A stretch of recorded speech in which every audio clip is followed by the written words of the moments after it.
Geico asks, how would you love a chance to save some money on insurance? Of course you would. And when it comes to great rates on insurance, Geico can help. Like with insurance for your car, truck, motorcycle, boat, and RV. Even help with homeowners or renters coverage. Plus, add an easy-to-use mobile app, available 24-hour roadside assistance, and more, and Geico is an easy choice. Switch today and see all the ways you could save. It's easy. Simply go to geico.com or contact your local agent today. Take the next step toward the career you want, be it business, cybersecurity, healthcare, or more.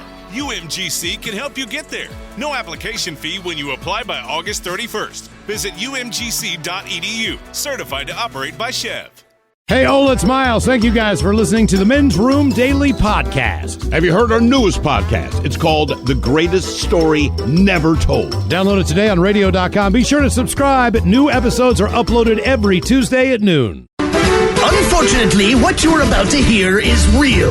The members of this radio program are simply not that bright, or what some people would call educated. They are merely stupid. They're not trying to offend anyone on purpose. And all have played doctors on TV. You have been warned and are cordially invited to join the party. This is the Men's Room. Forget it, man, and get with the countdown. Get with the countdown. Shake this square world and blast off for Kicksville. The trippers, the grasshoppers, the hip ones, all gathered in secrecy and flying high as a kite. This is the Men's Room with Miles and Thrill. You know what they say, shake your radio more than 3 times, and you're playing with it. You're listening to the Men's Room. And away we go. Welcome to Season 16, Episode number 3500. Along with Steve the Thrill Hill, the Ted Smith, and Mike Hawk. Montgomery! And you are in the Men's Room. On tap today, it is the random question. Your guess is as good as mine category, snobs and cereal. We will play Profile This. Plus headlines, the Men's Room Shot of the Day, fun with listener emails, and everyone's favorite, TV Time with Ted. Clack, clack. All right, here we go. As a Tennessee couple is involved in a drive-by at Wendy's because their chicken sandwich was too spicy. Spicy. Meanwhile, a taxi driver plays video games and misses a customer stop, making the fare more pricey. Wedding invitation mess-up asks if you'd rather have the beef, the pork, or small child. Man attacks another at 7-Eleven with jar of salsa. No word on whether it was hot or mild. And a man arrested in Mexico was not the fugitive the FBI was looking for. He was another fugitive the FBI was looking for. And that is all coming on today's very special episode of The Men's Room. And now, here's the question. Hola, bitches. Good day to you and yours. All right, show of hands here in the studio. Do you guys enjoy eating pickles? Oh, yeah. I know. A lot of people enjoy eating pickles. I'm not one of them. But believe it or not, a man in Arizona, he was recently arrested for eating pickles. The problem in this case is that Pickles is the name of this guy's roommate's pet rabbit. Still like eating pickles? Pickles the rabbit. Pickles the rabbit. Now, look, for reasons we don't know, he killed and cooked pickles.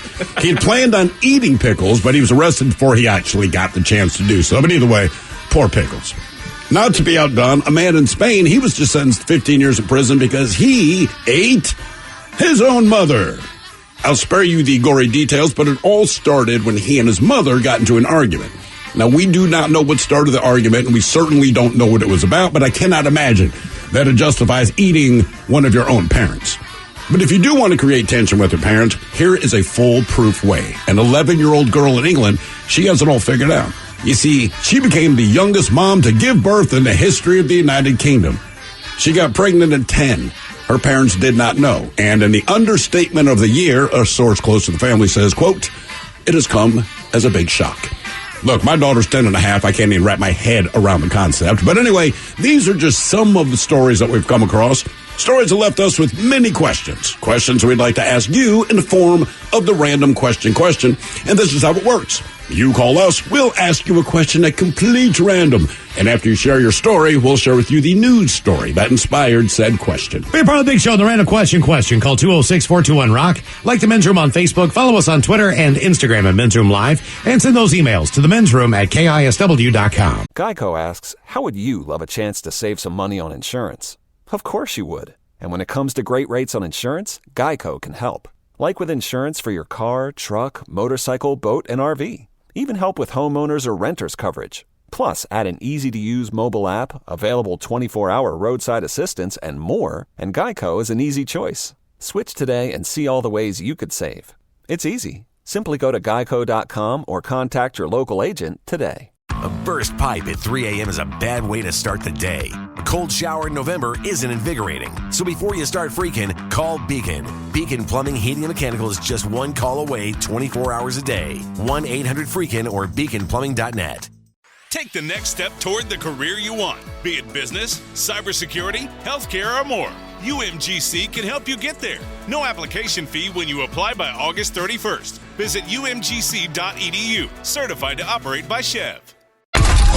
The Men's Room returns with Miles and Thrill. 99.9 KISW. All the shows and away we go. Welcome to season 16, episode number 3,500. It's like a half birthday, isn't it?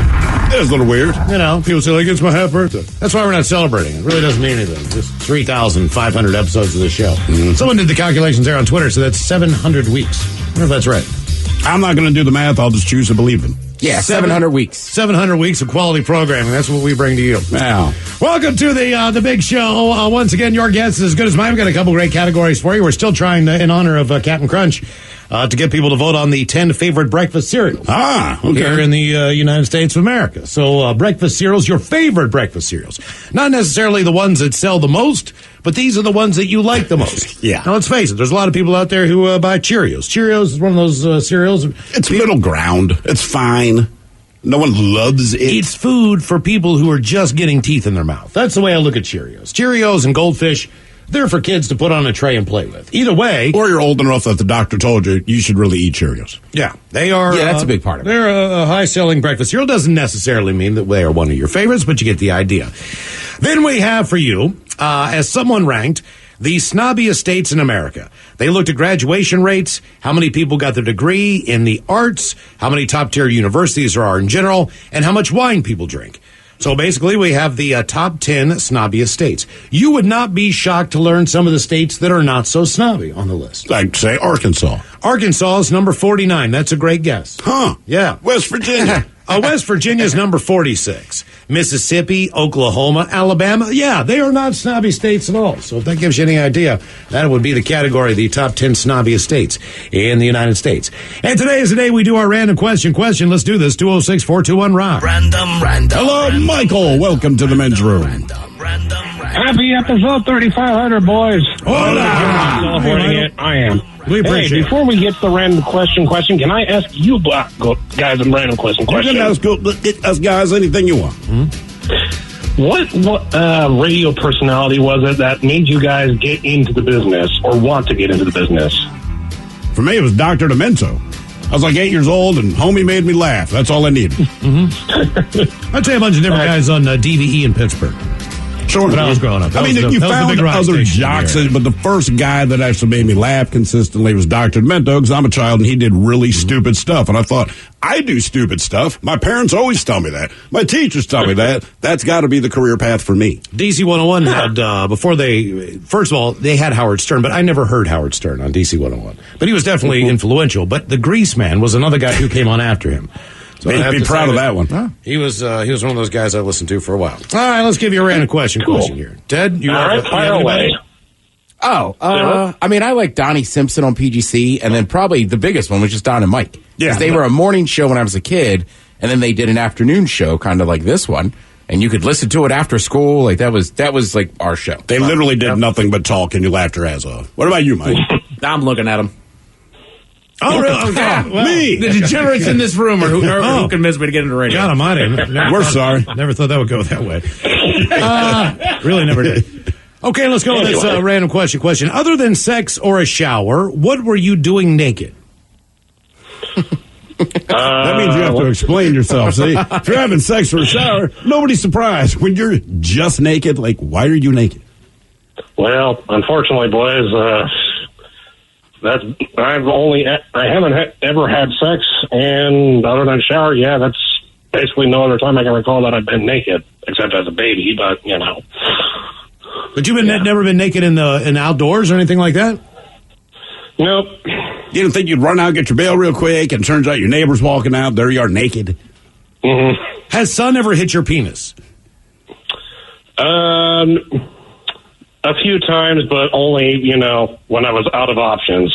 Okay. Walk outside right now on your back deck and just unzip your pants and feel what it feels like when the sun hits your penis. It is, I would, but that would probably get me thrown out. So okay, all right, okay, fair enough. Man, I was in New Orleans, and the apartment I had, my first apartment there, was on the 3rd floor of a building. I don't think anyone can see me, and there was a laundromat across the street, but just the angle, I don't think anyone could see me. I swear to God, I went outside for 2 seconds, butt naked. I can't remember why. I was grabbing something out there, and the instant I walk out there, somebody yells up, just like, Billy Bum's naked. I'm just like, Jesus Christ, man. We've been outside for 1/2 of 1 second. That's it. Yeah. Trying to think. I mean, it was instant. Yeah. And when I woke up naked in that chick's front yard with the motorcycle helmet, I don't know how it happened, but there it was. Okay. And I guess that's not completely naked. I still have my boots on and the motorcycle helmet. I got pantsed on stage at a Doobie Brothers concert, so about 3,000 people saw me there. But I didn't really care. I was kind of drunk, so it didn't really matter. The people cheered. The people get upset. They laughed their ass off. They thought it was great. You know what I mean? And then they were like, "You're the dude." Like after that, I'm like, "I'm the guy." Yeah, that's right. I remember being at a condo once at the beach. Well, you might have been partaking in a few beverages during the day. And I guess I decided the tub had like a jacuzzi jets in it. So at some point I had decided I was going to go into the master bedroom and get in this tub. Mm-hmm. But then I forgot there was somebody sleeping in the master bedroom, and they were like, "No, get out of here." Yeah. Woke up butt naked on the living room floor.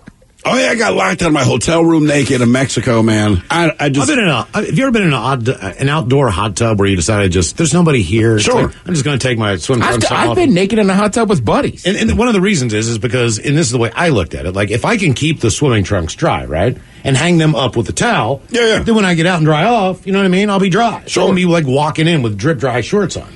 And then like a couple came into the hot tub. And I was like, and then they started a conversation. I'm like, I can't get out of the hot tub. I can't get out right now. I mean, you just tell them, "Hey, man, I'm naked." Yeah. But then they also brought a 6-pack of beer.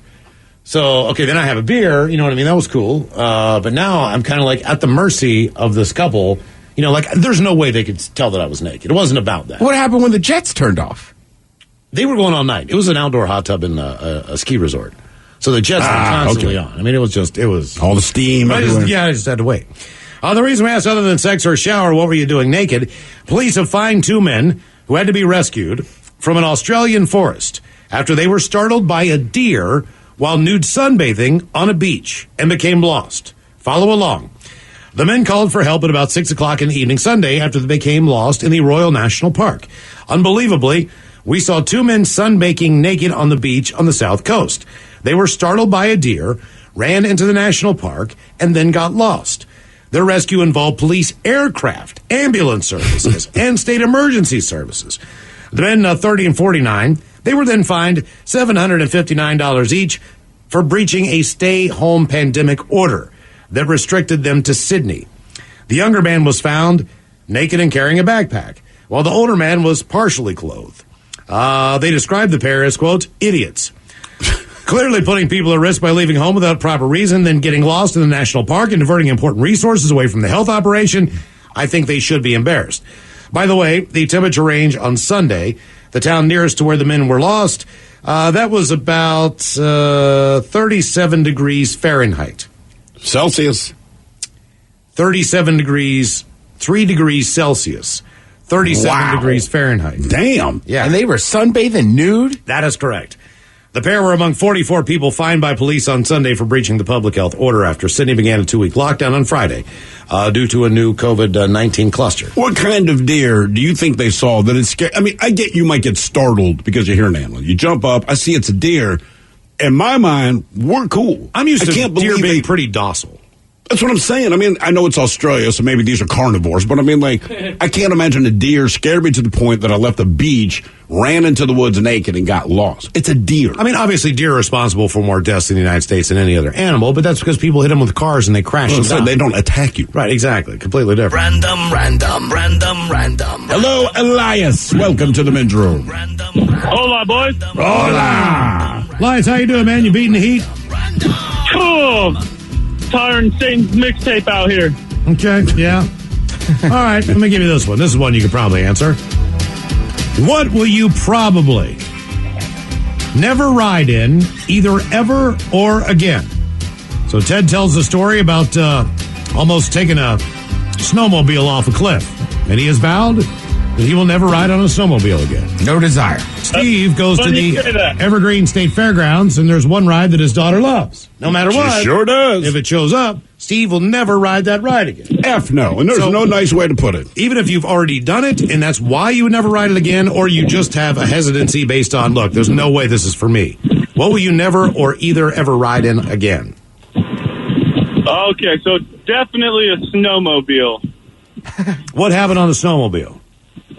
My buddy took me up some mountains out eastern Washington, and we were just cruising along, and he said he saw a little ravine. He said, we should ride up this, you know? And that was my first time ever getting on one. And long story short, I end up flipping it, and it lands on top of me, and it's just pushing me further under the snow towards this, like, rushing creek. And I had to wait about 20 minutes for him to find me. Sounds like some, not Fatal Attraction. What's that movie?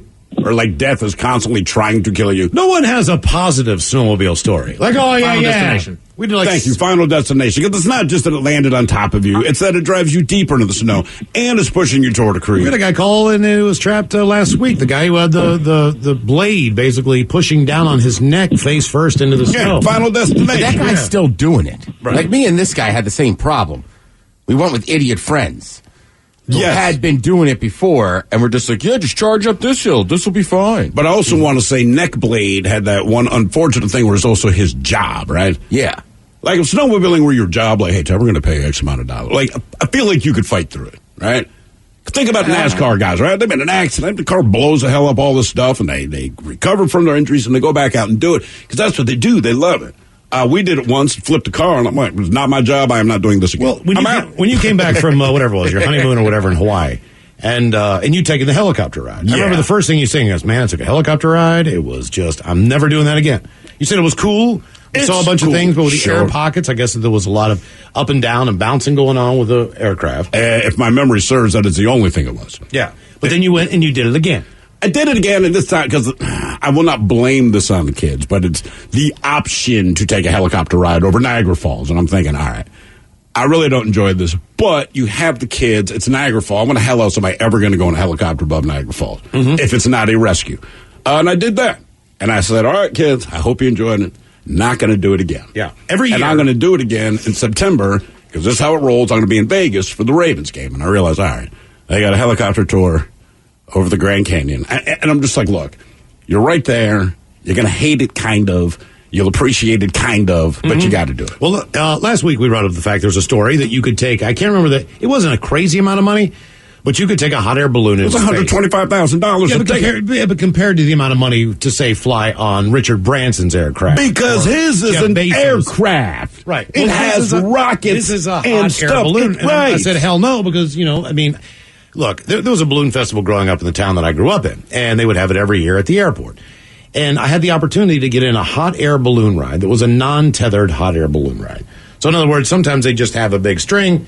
Yeah, and you just go up, right? You go up a couple hundred feet, and they reel you back in, right? Well, this was a non-tethered one, which was kind of part of a radio station promotion. They said, hey, do you want to join us for this? And I was like, I'm kind of on the ropes about this. And they said, well, you need to be at Hartfield at 4 a.m.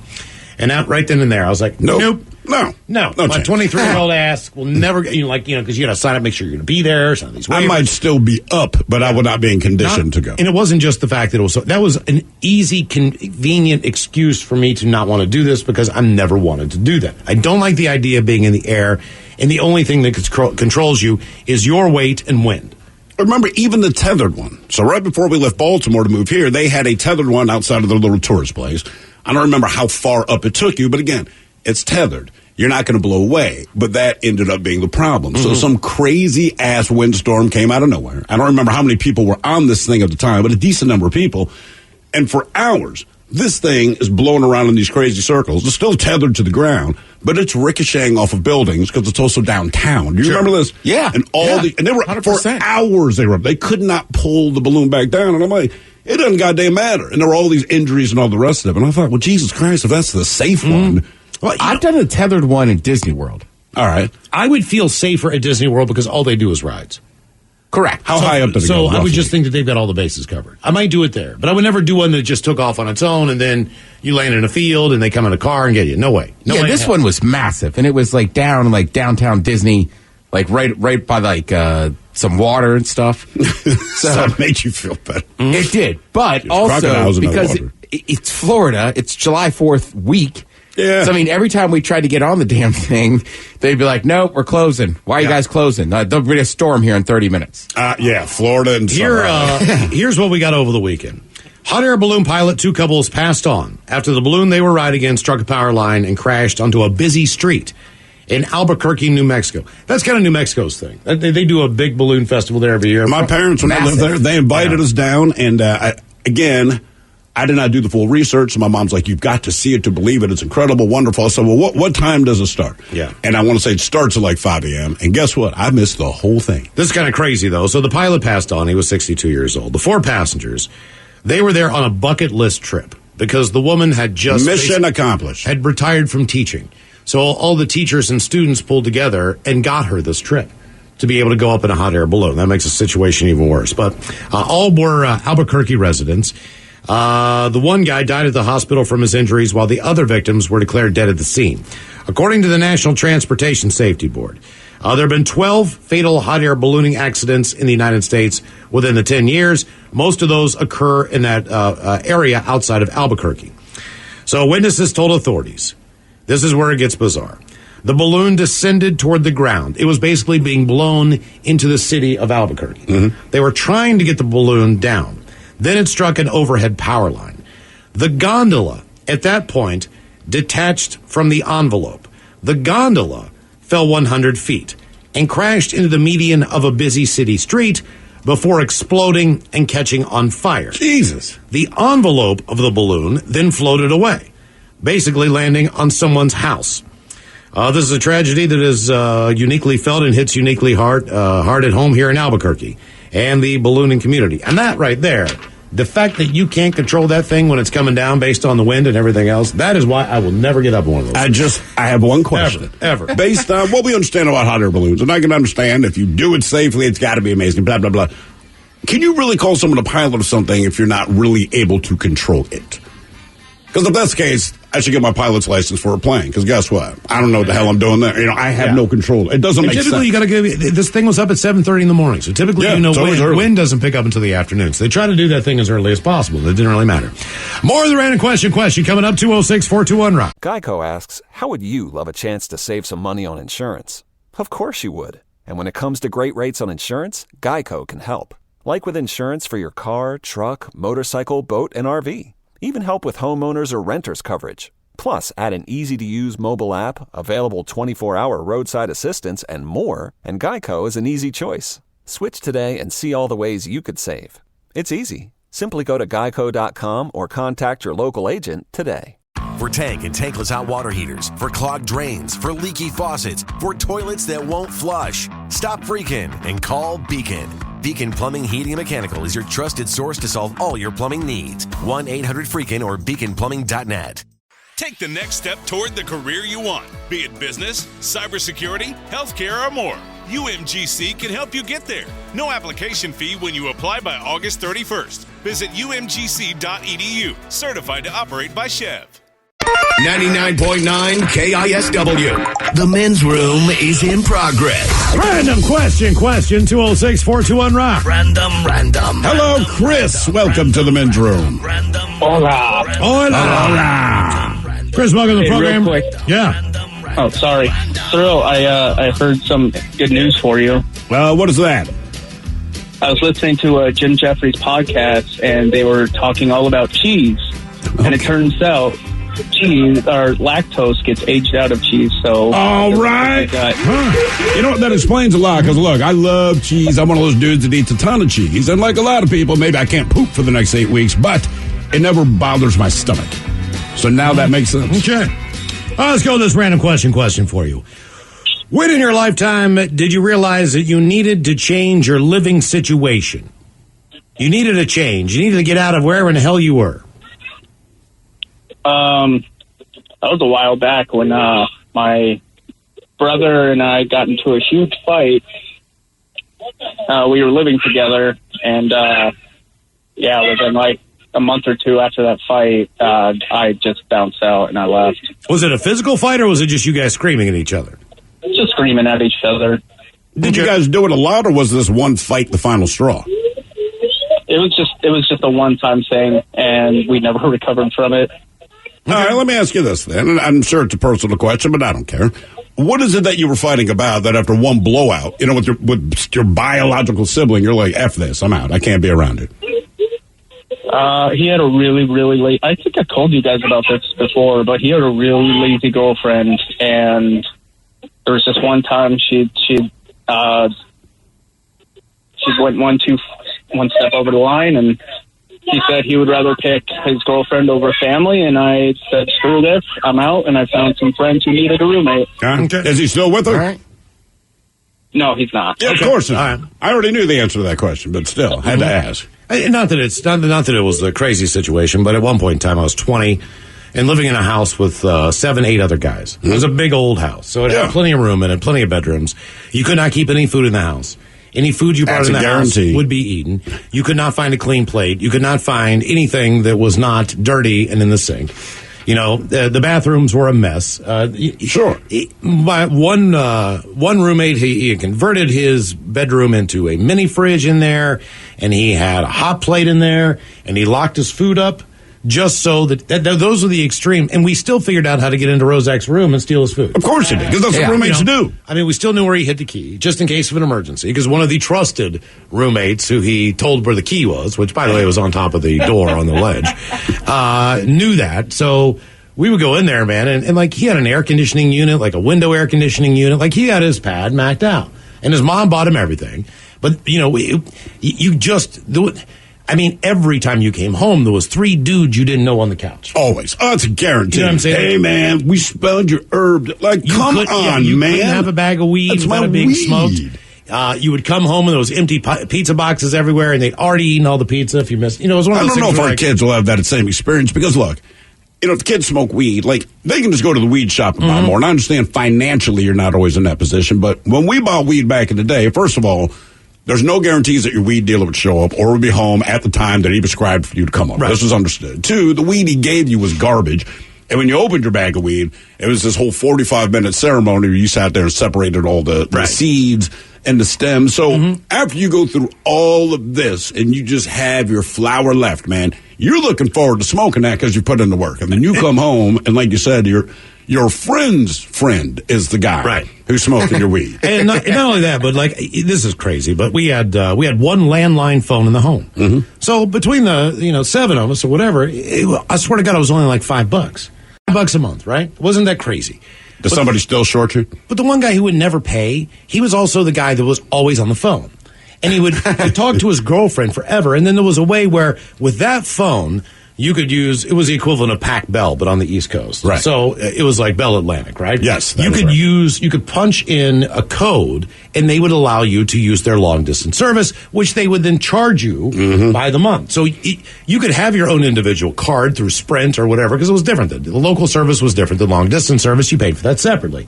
This was the guy that would run up the long distance bills on an account that he would never even pay just the $5 for. Right. So all these things just come, and there's only one dude's name on that bill that's responsible at the end. You know what I mean? Kids, I will give you one piece of advice. I would say this to anyone. If you're going to move out of your parents' house and you're getting roommates, do not be the person that puts their name on all of the utilities. You can divvy it up, but I promise you at the end of your lease, you will be on the hook for the back payments that your roommates did not contribute to. So we had a couple of guys that were like, just put it all on me. And they regretted it every time. I'm like, you owe the phone. Every time. The guy who's practicing, practicing throwing a knife into the wall, he's the guy that's not going to give the security deposit back because his name's on the plate. Right. So there's always some crap like, dude, I mean, man, I'll patch it up. You're not going to patch it up. I know you. You know, you can't do anything. You can't make cereal, dude. There's no way you're going to be able to do drywall. Anyway. You know, I can't explain it because you wouldn't do it now, but me and my buddy Will, we did that one night. Woke up the next morning, and we had thrown every knife of his into the wall. Yeah. And his roommates are like, what in the F were you two doing? It's like, I don't know. It became an idea, and we went crazy. But you do this stuff. Like, you think you can punch through the wall? And every once in a while someone hit a stud. But it never occurred to you, even at the age of 20, where you should be smart enough to know this. But you still did it, and you laughed about it, and you drank more. And the next night when you invited people over, and they said, what happened to your wall? Oh, dude, we had the hole punching contest. And then that guy would be like, I bet you I can do it. Oh, go ahead, right? I mean, it never mattered. But I would take all of that. The one time I knew I had to change my living situation, it's obvious. When I was homeless, if nothing else, I'm like, man, you're sleeping outside. I've slept next to rats. You've gotten snowed on, and you smell like pee. Like, something's got to change. This is not awesome. That was the same house where there was a half bath right off of the living room. It was just a toilet and a sink. The pipe burst in there and flooded the entire living room. Now, it smelled so bad, and the carpet had not been changed in a number of years, and now it kind of smells like sewage water, right? Because it's sewage water. So after begging the landlord for 2 weeks to come and look at it, he finally comes and looks at it and realizes, all this stuff's got to be ripped up. We got to get this out of here. This is a total buzz. We're going to blah, blah, blah, blah. So he rips it all up, and he puts in brand new carpet. So now we have this living room that has brand new carpet. First rule. You got to take your shoes off. You got to take your shoes. We want one nice room, right? One nice room with carpet. That's all. Just one. Can we please just keep the living room carpet just somewhat intact? How long did it last? Guy had a 4-footer. Kicked that thing over. Within 3 days, there was a bong water stain on that carpet that you could smell on the third floor of the house. Right. The whole house. And it was the brand new, and it was like right in the middle of the floor. I mean, there was nothing you couldn't, anyway. The reason we asked, when did you know you needed to change the living situation? A man is facing animal cruelty charges after he admitted to killing and cooking his former roommate's rabbit in Tempe. According to the Tempe, Arizona police, officers arrested Antonio O'Connor, who was an Italian-Irishman, Friday after he admitted to killing his former roommate's domesticated pet rabbit, Pickles. O'Connell then cooked the rabbit and said he intended to eat it without letting his former roommate know. O'Connor was taken to the Tempe City Jail and booked. O'Connor faces a charge of animal cruelty resulting in death, which is a Class 5 felony. They never mentioned in the article, and I tried to go like 5 different articles. He was trying to make the not that rabbit. Why he did it at all? Was he hungry? Rabbit is delicious, but these are domesticated ones. Probably taste a little different. I don't know. Right. Granted, okay. Yeah, I named it Pickles. You thought of that. I thought, how did he cook it? Oh, he probably stewed it. You think rabbit stew? I would guess. Yeah, just based on how many other ways did you ever cook rabbit in a restaurant? How many ways are there to traditionally cook rabbit? Could you grill rabbit? You can do anything you want. I'd only ever done it in a stew. I don't know. By the way, every time I worked in a restaurant, if I had to work on goddamn Easter Sunday, which I hated, not because it's the holiday itself, but everybody came in for these big Easter-style brunches, and we always ran specials. And I said, can we please run rabbit? Like, we've done rabbit as a special before. Can we do it on Easter Sunday? And every single time I brought it up, I was shot down by multiple different chefs. They're going, dude, is that like you're implying the Easter Bunny? I was like, that's exactly what I'm implying, yeah. But I'm like, isn't that apropos? What animal comes to mind on Easter? Rabbit. Yeah, and you should also eat deviled eggs. Right. You know what I mean? Like, seriously, just do the game. Now that you say it, maybe I'll start that tradition. Yeah. What difference does rabbit on Easter? It's not obviously Peter Cottontail. It could be, but in the end, it's rabbit. You're thinking rabbits all day. Dessert, you should be able to get like Peeps or a chocolate bunny, the hollow kind. You know, I don't like the solid one. Solid chocolate bunny and me aren't friends. But the hollow one, I'm down with the hollow one. But that was my question. I'm like, people will buy their kids a chocolate bunny, right? Mm-hmm. And typically they start with the head. Right? They rip off the head. They're eating the ear. And I'm like, that's a gruesome scene. Because it still looks like a bunny. When we serve it, it would just look like meat. We're not going to stuff the meat back into the carcass of the bunny. Yeah, Miles, I don't know. When I was a kid, the hollow ones, I was always expecting something in there. And then you bite their head off and they're just empty. I like soulless. It's easier to chew. It's the other one you got to take a knife and like just. Well, there's a Reese's bunny now. Ooh, with peanut butter inside. Oh yeah. Ooh. See again, people don't mind eating bunnies on Easter. Peanut butter bunny. Mm-hmm. I think the only time I've had rabbit is probably in tacos. I have had tacos. Not bad. Yeah, that's right. Hello, Max. Welcome to the men's room. Hola. Hola. Max, welcome to the random question. Let's see, Max, how old are you, by the way? If you don't mind me asking. I'm 20 years old. 20 years old. I'm going to give you a different question because I don't think that one applies to you. Let's just see. Okay, since you're 20 years old, would have you or someone else jumped?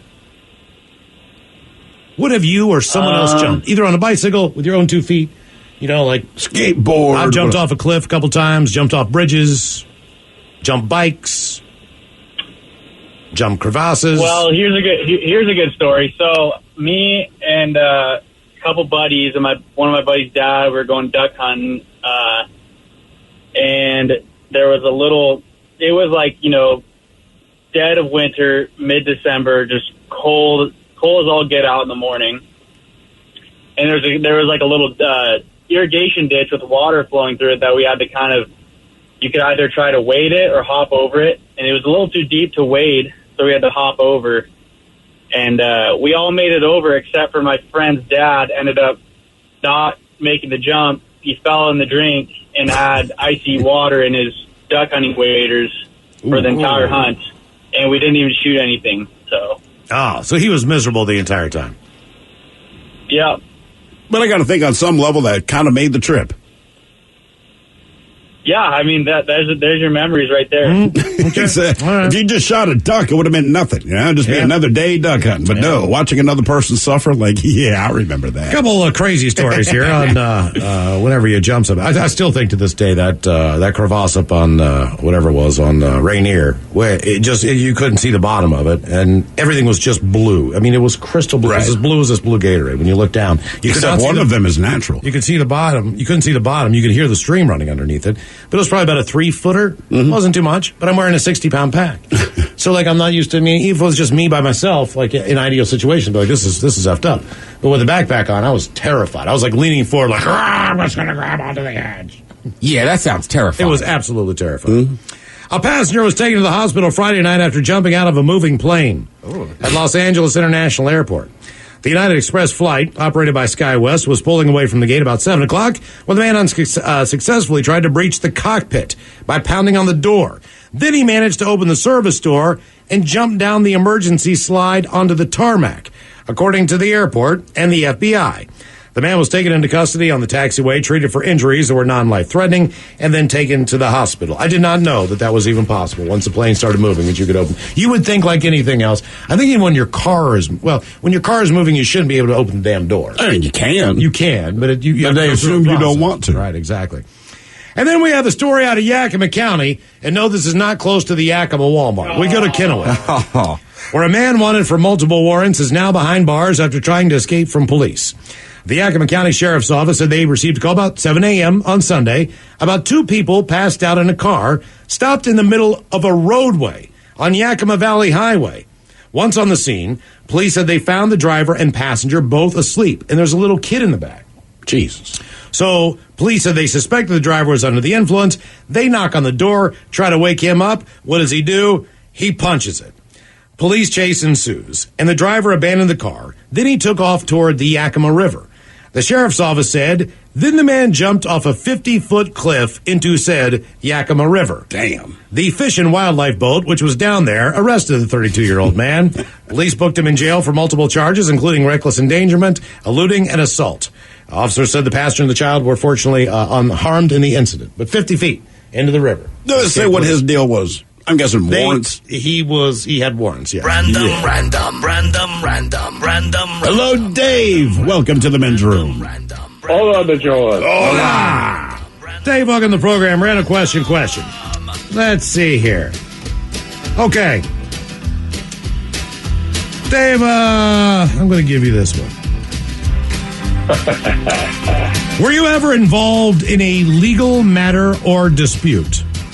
Were you ever involved in a legal matter or dispute where attorneys were involved, or you had to get an attorney, or anything that was like a lawsuit or any kind of case for any reason? Yeah, it was very fortunate for me. Which, by the way, I also just want to say, Mom passed away a year ago. I just got heat pumps put in earlier this year, and I'm sitting in my bedroom at 68 degrees. Well, good for you.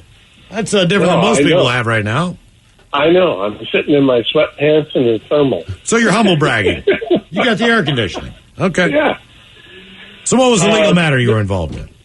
I was driving back to my office in Fremont, California, and I stopped at a red light, and I was rear-ended by a car behind me, and then another car behind him rear-ended him and shoved it further into me. The beautiful part was they were both working for a car dealership. So I had the opportunity to sue them for the accident. And, yeah. Really well. Did you get was your car totaled? Oh, no, not at all. Okay, so barely banged up, but it was like, trust me, as a chiropractor back in the day, I knew the effects of a rear end collision, and I used that in my negotiation, if you will, with the dealership. What'd you end up walking with? I think I walked away with about $5,000. All right, not bad. Not bad. No, it was actually it worked out real well. I mean, trust me, I worked with 2 other doctors, so if I needed any treatment, okay, they are. All right, But yeah, no, I like my doctors for the drug hookup, but that's just me. Yeah, me too. Just give me some pills. Reason we asked: were you ever involved in a legal matter or dispute when a company called Screaming O Pleasure Products introduced a line of when a company called Screaming O Pleasure Products introduced a line of penis rings called Ringo. Ringo Starr was not flattered, the Beatle drummer. In fact, he sued them in 2019, saying the name was too close to his own, and people might believe that Ringo was in fact in the sex toy business. Well, the lawsuit has just settled. There's no word if Screaming O had to fork over any cash, but they are still calling it the Ringo. I think he finally just said, whatever. Yeah, just make it. Yeah. Just do it. They did promise to avoid any activity that could lead to confusion, and to make it even clearer, they're putting a space between the word ring and the letter O. So now it's even more like Ring O. But anyway, I wonder if it's in the shape of a star. They got that settled. More of the random question coming up. 206-421-ROCK. Geico asks, how would you love a chance to save some money on insurance? Of course you would. And when it comes to great rates on insurance, Geico can help. Like with insurance for your car, truck, motorcycle, boat, and RV. Even help with homeowners or renters coverage. Plus, add an easy-to-use mobile app, available 24-hour roadside assistance, and more, and Geico is an easy choice. Switch today and see all the ways you could save. It's easy. Simply go to geico.com or contact your local agent today. Take the next step toward the career you want, be it business, cybersecurity, healthcare, or more. UMGC can help you get there. No application fee when you apply by August 31st. Visit umgc.edu, certified to operate by Chev.